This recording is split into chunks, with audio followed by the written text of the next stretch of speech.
این مرد در مکزیکو سیتی دیده شد و بسیاری میگویند که او الیاس پیامبر است، اما وقتی متوجه شدند که او واقعاً از کجا آمده است، بلافاصله با پلیس تماس گرفتند.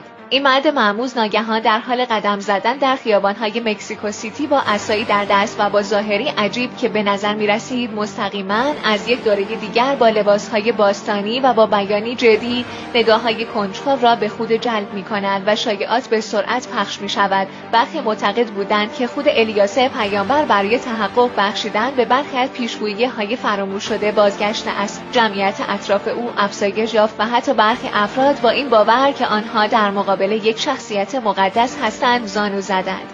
اما با افزایش علاقه برخی متوجه جزئیات عجیب و غریب در رفتار او شدند. او به زبانی ناشناخته صحبت می‌کرد و از هر گونه تماس مستقیم با مردم اجتناب می‌کرد که این راز را بیشتر کنجکاو کردند. برخی تصمیم به تحقیق گرفتند و زمانی که آنها در نهایت وقتی که متوجه شدند واقعاً از کجا آمده تاثیرش آنقدر زیاد بود که بلافاصله با پلیس تماس گرفتند که برای دیدن ادامه این ماجرا دانستنی نانو رو حتما فالو کنید.